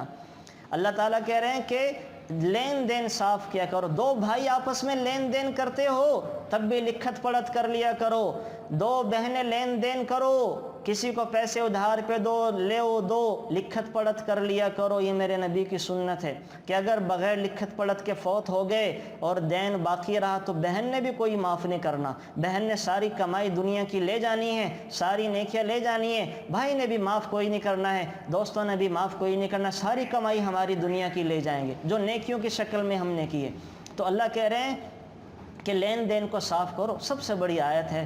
آپ سے کوئی سوال کرے قرآن کریم کی سب سے بڑی آیت کون سی ہے، کس چیز کا حکم ہے، تو آپ نے کہنا سب سے بڑی آیت مداینہ ہے، جس میں اپنے معاملات صاف کرنے کا حکم ہے، لین دین کو صاف کرنے کا حکم ہے۔ میرے نبی تو جو مقروض فوت ہو جاتا اس کی نماز جنازہ نہیں پڑھایا کرتے تھے، سزا کے طور پر، تنبیہ کرنے کے لیے، تاکہ لوگوں کے حقوق صاف کر کے جائیں۔ جنازہ آتا تو پہلا سوال ہوتا حل علیہ دین، اس پر قرض تو نہیں ہے؟ اگر کہا جاتا کہ قرض نہیں ہے تو میرے نبی جنازہ پڑھا دیا کرتے تھے، اور اگر قرض ہوتا تو آپ علیہ الصلاۃ والسلام کہتے صلوا علی اخیکم، اپنے بھائی کی نماز جنازہ تم خود پڑھا لو۔ کتنی بڑی سزا ہوتی تھی یہ کہ میرے نبی موجود ہے اور نماز جنازہ نہیں پڑھا رہے۔ ایک جنازہ آیا، آپ نے پوچھا قرض ہے؟ کہا جی 3 درہم کا قرض ہے۔ آپ نے کہا تم جنازہ پڑھا لو۔ ایک صحابی نے ذمہ داری لے لی، یا رسول اللہ صلی اللہ علیہ وسلم ان کا قرض میں اپنے ذمہ لیتا ہوں، میں ادا کر دوں گا۔ تو تب جا کے آپ علیہ الصلاۃ والسلام نے نماز جنازہ پڑھائی ہے، تب جا کے نماز جنازہ پڑھائی۔ یا میں نے آپ کو کل بھی ذکر کیا تھا کہ اصل میں جنت تک پہنچنے کی جو 3 چوکیاں ہیں، پہلی چوکوں پہ ایمان اور شرک چیک ہوگا، مشرکین سیدھا جہنم میں، ایمان والے جانے دیے جائیں گے۔ اگلی چوکی پر حقوق العباد چیک ہوں گے، ایک پیسہ کسی کا کھایا ہوگا تو 700 مقبول نمازیں دینی پڑ جائیں گی۔ سارے اعمال تو وہ لے جائے گا جس کا ہم نے کھایا، جس کو ہم نے ستایا، جس کو ہم نے گالیاں دی، جس کو پریشان کیا، جس کو ذلیل و رسوا کیا۔ میری ساری نمازیں بھی، میرے تہجد بھی، میرے روزے بھی، میری زکاتیں بھی، میرے حج عمرے بھی، میرا راتوں کو رونا بھی، سب وہ لے گیا، اور اس کے گناہ میں اپنے کاندھے پہ ڈال کے خدا نخواستہ جہنم میں چلا گیا، وہ میری نیکیاں لے کے جنت میں چلا گیا تو بڑے گھاٹے کا سودا ہے۔ اسی کو آپ علیہ الصلاۃ والسلام نے فرمایا کہ یہ میری امت کا مفلس آدمی ہے، یہ ہے جس کا صحیح والا دیوالیہ نکلے گا، اصل دیوالیہ اس کا نکلے گا۔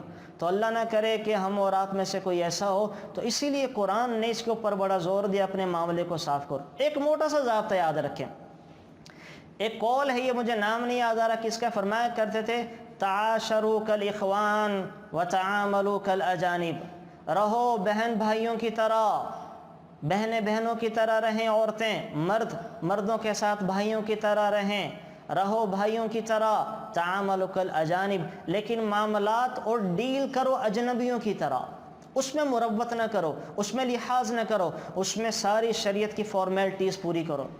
ہم بہنیں بھائی رشتہ دار ایک دوسرے میں لین دین کر لیتے ہیں، بعد میں وہ اونچ نیچ ہو جاتی ہے، خاندان ٹوٹ جاتے ہیں، شریعت کہتی ہے فوراً لکھ لیا کرو۔ تو اس چیز کی عادت بنائیں، اس حکم کو میں نے اور آپ نے پورا کرنا ہے، یہ میرے نبی کی سنت ہے۔ اور آپ علیہ الصلاۃ والسلام نے فرمایا جس نے بگاڑ کے زمانے میں میری ایک سنت کو زندہ کیا، اللہ اس کو 100 شہیدوں کا اجر عطا فرمائیں گے۔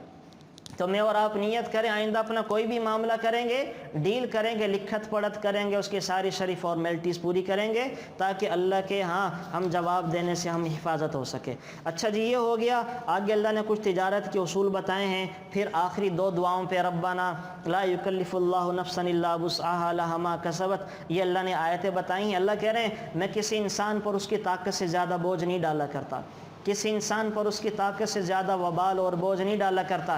ایک آدمی کھڑا ہو کے نماز نہیں پڑھ سکتا، میں مجبور نہیں کرتا کہ کھڑا ہو کے پڑھے، بیٹھ کے پڑھ لے۔ ایک آدمی بیٹھ کر نماز نہیں پڑھ سکتا، میں مجبور نہیں کرتا کہ بیٹھ کے پڑھے، میں کہتا ہوں لیٹ کے پڑھ لے۔ ایک آدمی لیٹ کے نہیں پڑھ سکتا، ہاتھ پاؤں نہیں ہلتے، میں نے اس کو مکلف نہیں بنا کہ ہاتھ پاؤں ہلائے، میں کہتا ہوں کہ آنکھوں کے اشارے سے نماز پڑھ لے۔ تو اللہ نے اتنی آسانیاں پیدا کر دی ہیں۔ ایک آدمی مسجد تک چل کے نہیں جا سکتا تو گھر میں پڑھ لے، گھر میں پڑھ لے۔ ایک آدمی خود حج فرض ہو گیا ہے، حج پہ عمرے پہ حج پہ نہیں جا سکتا، کسی اور کو بھیج دے، اپنے نام کا حج کسی اور سے حج بدل کروا لے۔ ہر چیز کا متبادل بتا دیا۔ میں روزہ نہیں رکھ سکتا، روزے کا کفارہ ادا کر دے، روزے کا کفارہ زکوٰۃ تھی نہیں دی، مال خرچ ہو گیا، ادا کرنے کی نیت کر لے، نیت کر لے۔ اللہ سفر شروع کرنے پہ اتنا دیتے ہیں، اللہ اکبر۔ آپ علیہ الصلوۃ والسلام نے فرمایا ایک آدمی مقروض ہو گیا، قرض بہت زیادہ چڑھ گیا، لیکن نیت ہے ادا کرنے کی، نیت دینے کی ہے، نیت کرتا ہے پکی دل سے کہ جیسے جیسے اللہ پیسے دے گا ضرور واپس کروں گا۔ تو آپ علیہ الصلوۃ والسلام سب سے زیادہ سچے نبی نے فرمایا ایک آدمی اپنے واجب الادا ادا کرنا چاہتا، مفہوم ذکر کر رہا ہوں، ایک آدمی اپنے واجب الادا ادا کرنے کی نیت کرتا ہے اور کسی وجہ سے ادا نہیں کر سکا، تو کل اللہ قیامت کے دن اس کی طرف سے وکیل بن کر ادا کریں گے۔ اللہ قیامت کے دن اس کی طرف سے وکیل بن کے ادا کریں گے۔ اللہ کہیں گے میرے بندے نے مجھے راضی کرنے کی نیت کی تھی، اب میں اس کی طرف سے ادا کرتا ہوں۔ تو کتنی موجیں اللہ تعالیٰ نے لگا دی۔ تو بہرحال اس کا بھی جو ہے وہ اہتمام کیا جائے، اپنے معاملات کو صاف رکھا جائے۔ آگے اللہ تعالیٰ سورہ آل عمران ہم شروع کر لیتے ہیں، تھوڑی سی اس کو پڑھ لیتے ہیں تاکہ دن تھوڑے ہیں، پارے زیادہ ہیں، پڑھ لیتے ہیں۔ سورہ آل عمران، بسم اللہ الرحمن الرحیم۔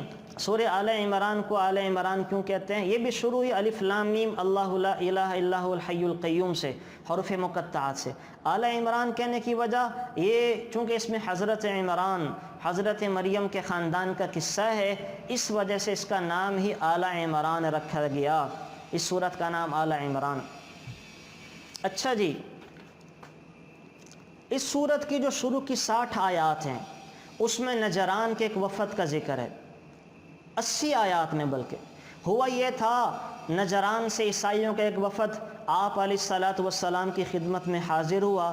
اس وفد میں 60 لوگ تھے۔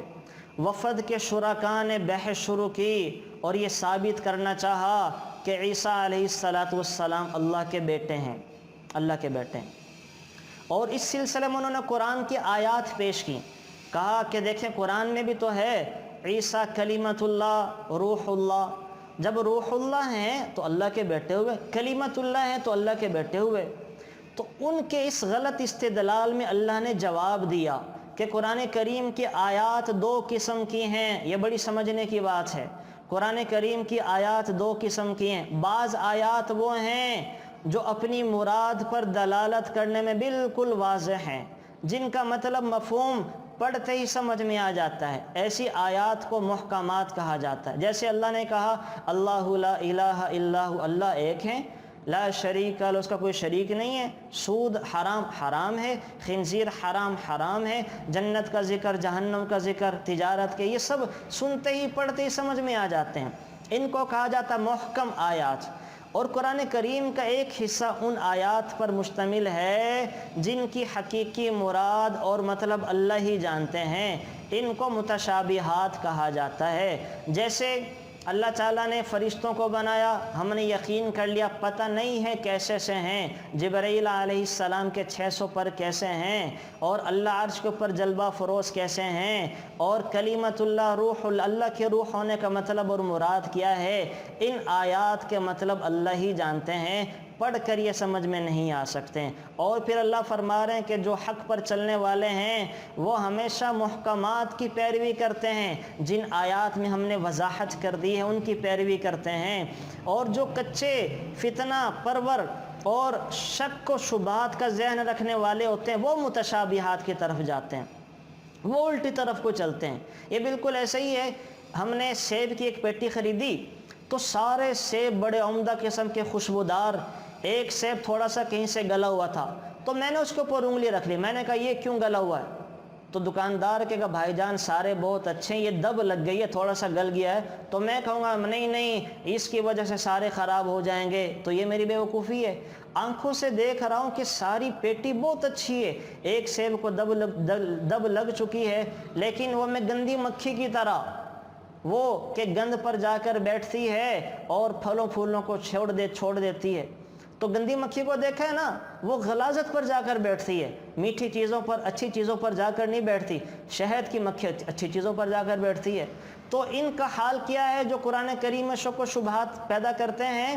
یہ گندی مکھی کی طرح ہیں جو ان آیات پر جا کر بیٹھتے ہیں، ان آیات میں جا کے بحث کرتے ہیں جن کے متشابہات ہیں، جن کی مراد اللہ نے چھپا کے رکھی ہے، اور محکم آیات کو چھوڑ دیتے ہیں جن کی مراد بہت واضح ہے۔ اسی وجہ سے ان کو ایمان کی توفیق نہیں ملتی۔ تو اللہ تعالی ہمیں کہہ رہے ہیں کہ ایمان والے تو وہ جو کہتے ہیں اللہ جو تو نے اتار دیا ہم اس کے اوپر ایمان لے کر آئے۔ تو بہرحال یہاں پر اللہ تعالیٰ نے یہ بنی جو نجران کے عیسائی آئے تھے ان کو بتایا کہ یہ عقل سے کورے ہیں، یہ واضح آیات کو نہیں سمجھ رہے، جہاں اللہ کہہ رہے ہیں کہ میں اکیلا ہوں، لم یلد ولم یولد، نہ میری کوئی اولاد ہے نہ میں کسی کی اولاد ہوں۔ جب میں نے خود واضح طور پر بتا دیا میرا کوئی بیٹا نہیں ہے، تو یہ روح اللہ سے بیٹا ثابت کیوں کرتے ہیں؟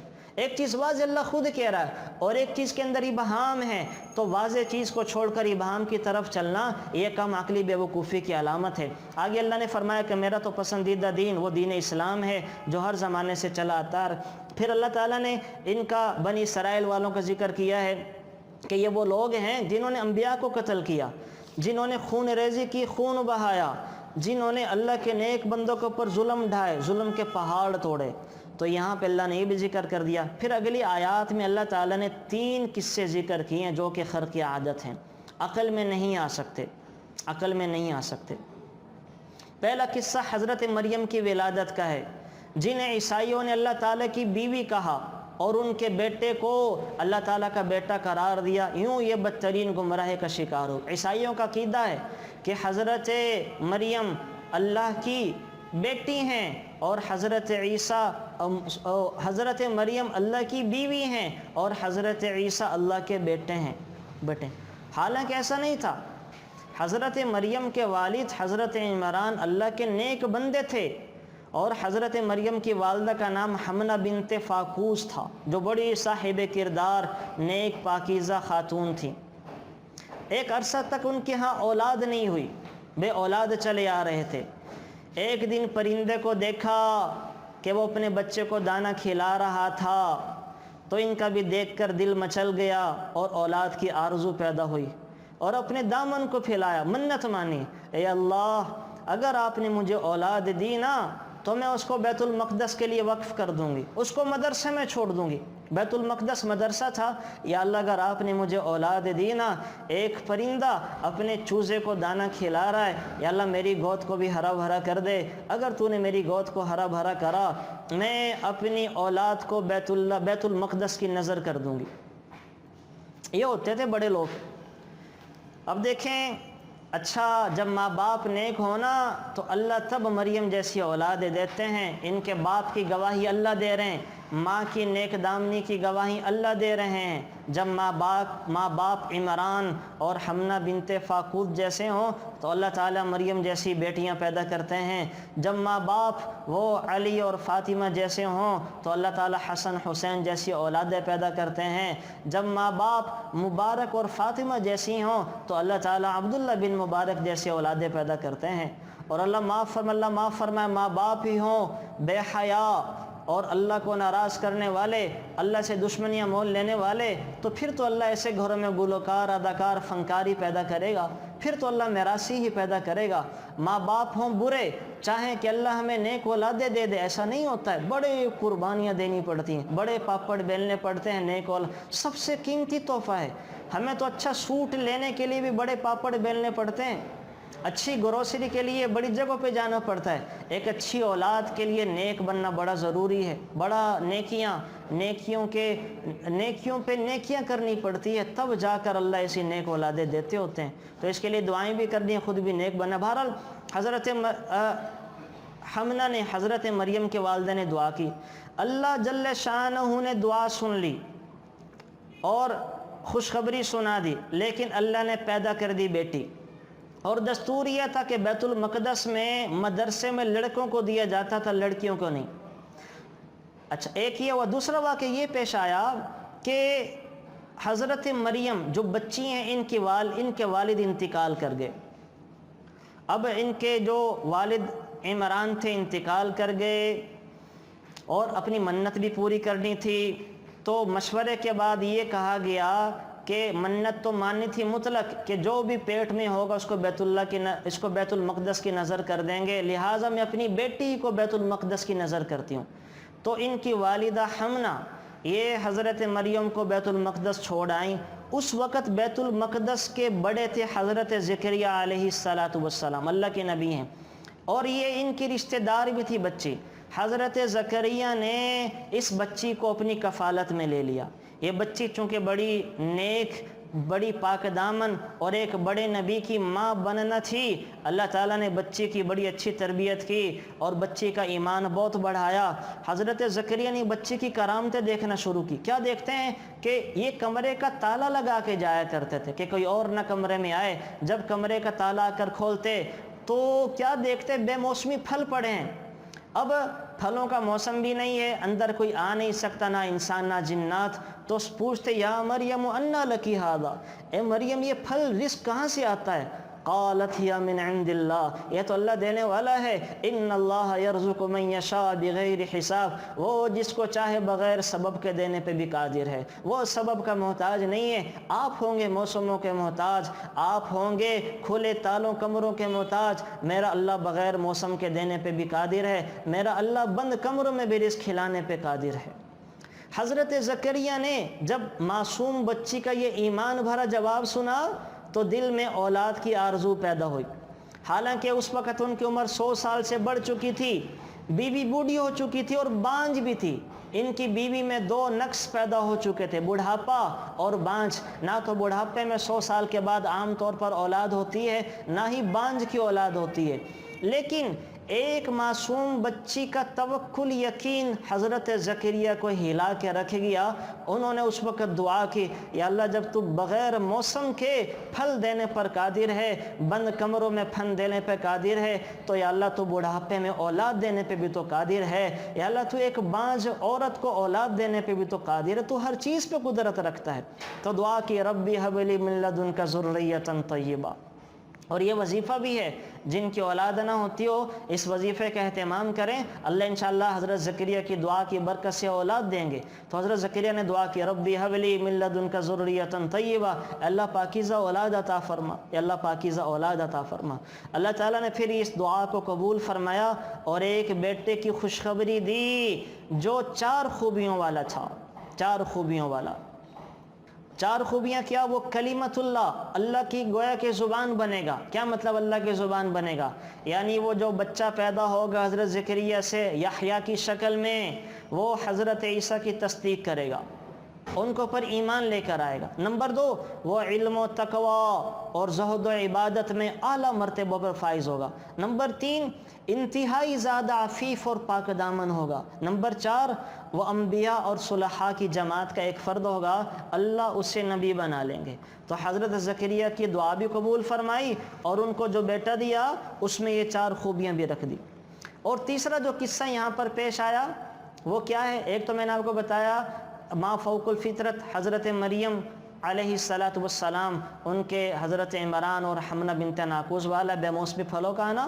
حضرت زکریہ کو نمبر 2، وہ بغیر کسی بڑھاپے میں اور بانجھ پن میں اولاد کا دینا۔ نمبر 3 قصہ حضرت عیسیٰ کی ولادت کا ہے۔ حضرت عیسیٰ کی ولادت بھی عجیب ہے کہ اللہ تعالیٰ نے بغیر والد کے آپ کو اولاد دی۔ حضرت مریم کو فرشتوں نے آ کے کہا، یا فرشتے آ کے کہہ رہے ہیں اے مریم تمہیں اولاد ہوگی۔ حضرت مریم بڑی حیران ہوئی کہ مجھے کسی انسان نے چھوا تک نہیں، اولاد کیسے ہوگی؟ تو فرشتے کہہ رہے ہیں کہ اللہ تو کن فیکون پہ قادر ہیں، وہ جو چاہیں کرنے کے اوپر قدرت رکھتے ہیں، اللہ تجھے ایسے ہی اولاد دیں گے، اللہ ایسے ہی اولاد دیں گے۔ حضرت عیسیٰ علیہ السلام پیدا ہوئے۔ انشاءاللہ یہ حضرت عیسیٰ کے بارے میں ڈیٹیل سورہ طٰہٰ کے اندر جب آئے گی وہاں ذکر کر دوں گا، یہاں بس سرسری سے اشارہ کرتا جا رہا ہوں۔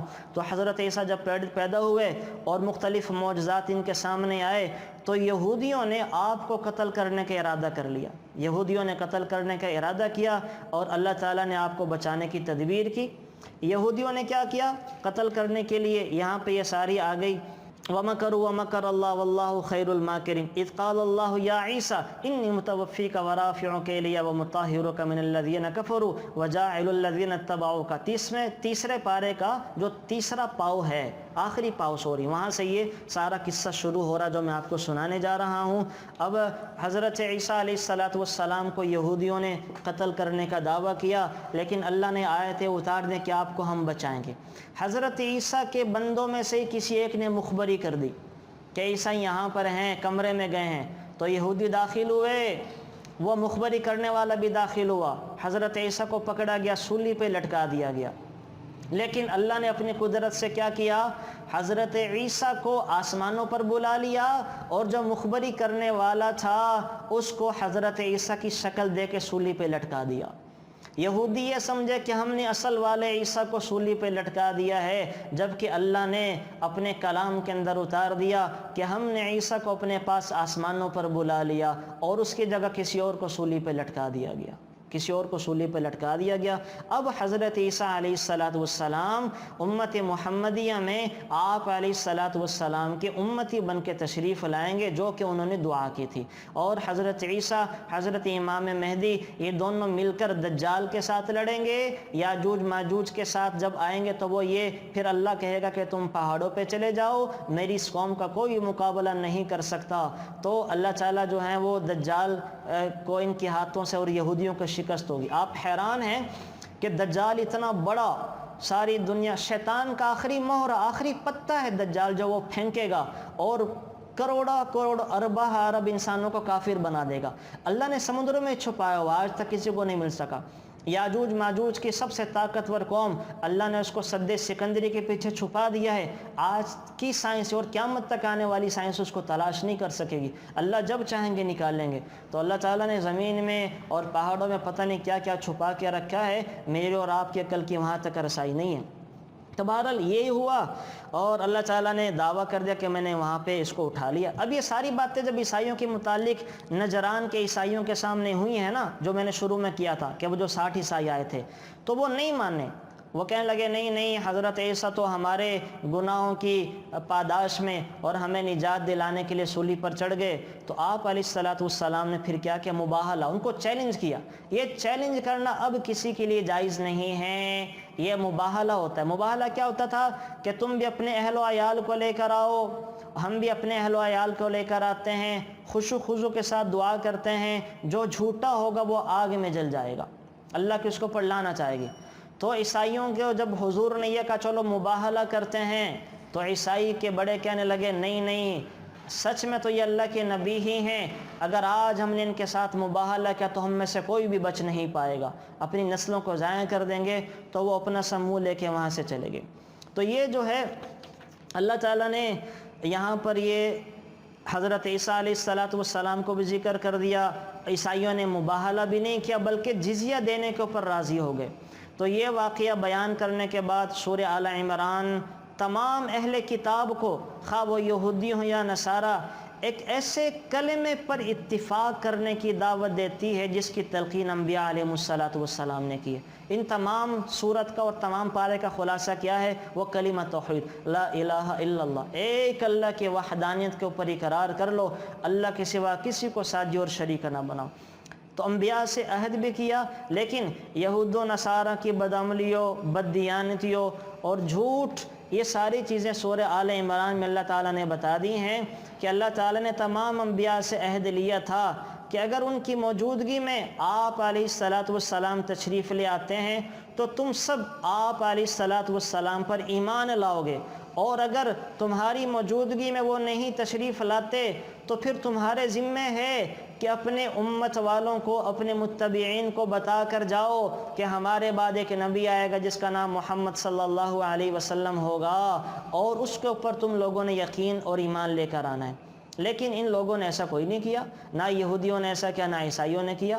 انبیاء سے عہد جو کیا تھا، انبیاء نے تو امت والوں کو بتا دیا، لیکن امت والوں نے اس نبیوں کے عہد کی پاسداری نہ کی، بجائے بلکہ پاسداری کرنے کے جھٹلانا اور قتل کرنے کی سازشیں کرنے لگے۔ یہ ہے بہرحال جی اس پارے کا۔ اور آخر میں اللہ آپ علیہ السلام کی سید الانبیاء ہونے کو اللہ تعالیٰ نے ثابت کیا کہ آپ علیہ السلام وہ سارے نبیوں کے سردار ہیں، اور اللہ فرما رہے ہیں وَمَن يَبْتَغِ غَيْرَ الْإِسْلَامِ دِينًا فَلَن يُقْبَلَ مِنْهُ۔ آج کے زمانے میں قرآن میرا آخری ایڈیشن ہے، میری آخری کتاب ہے، اسلام کے علاوہ جو کسی اور مذہب کو فالو کرے گا، عیسائیت کو، یہودیت کو، فَلَن يُقْبَلَ مِنْهُ، میں ہرگز قبول نہیں کروں گا، وَهُوَ فِي الْآخِرَةِ مِنَ الْخَاسِرِينَ، آخرت میں جہنم کے اندر جائے گا۔ اور اللہ کیسے ایسے لوگوں کو ہدایت دے گا جو ایمان لانے کے بعد، گواہی دینے کے بعد وہ پھر جائیں اور مکر جائیں۔ تو بہرحال اللہ تعالیٰ نے آپ علیہ السلام کی رسالت کا بھی ذکر کر دیا۔ تیسرے پارے کی اختتام پر اس بات کی وضاحت کر دی ہے کہ ایمان اور کفر دو ایسی چیزیں ہیں، دو ضدیں ہیں جو ایک جگہ جمع نہیں ہو سکتی، اسی لیے سخت ان کی مذمت بیان کی گئی ہے، مرتد کو سزا دینے کا کہا گیا ہے، اور جو ہیں وہ شرک اور کفر کے اوپر برقرار رہتے ہیں ان کو کہا گیا کہ یہ ضلالت اور گمراہی کے اوپر مریں گے اور مرنے کے بعد جہنم کے اندر جلا دیے جائیں گے۔ تو سارے پارے کے اندر جو اہم چیزیں تھیں وہ میں نے آپ لوگوں کے سامنے ذکر کر دی ہیں، اور یہاں پہ آج 3 واقعات اور سورہ بقرہ میں جو 5 واقعات مرنے کے بعد زندہ ہونے کے ہیں، ان سے اللہ کرے ہمارا ایمان اور یقین بڑھ جائے کہ انشاءاللہ مرنے کے بعد ہمارا جو یقین ہے اللہ سب کچھ حساب کتاب کرے گا، ہم مرنے کے بعد زندہ کیے جائیں گے۔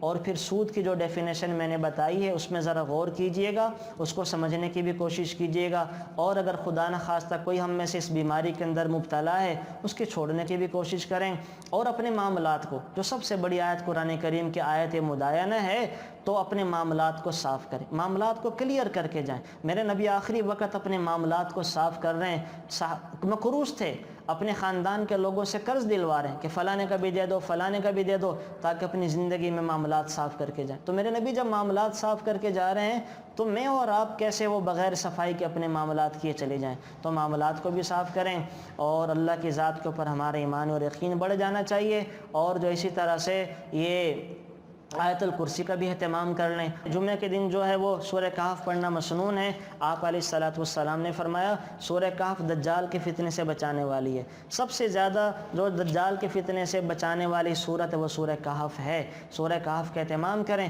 اللہ کے نبی نے فرمایا جو جمعہ کے دن سورہ کہف پڑھے گا اگلے جمعہ تک اللہ اس کے لیے ایک نور پیدا کر دیتے ہیں جو اس کی حفاظت کرتا ہے۔ تو گھروں میں جا کے بچوں سے بھی پڑھوائیں، خود بھی پڑھیں، تاکہ اللہ تعالی ہماری وہ ہر اگلے جمعہ تک ہر جمعہ پڑھیں گے انشاءاللہ ساری زندگی حفاظت رہے گی۔ تو اس کا اہتمام کر لیں۔ اللہ تعالیٰ مجھے آپ کو عمل کی توفیق نصیب فرمائے۔ Thanks for watching. Please subscribe, like, share Mufti Sufyan.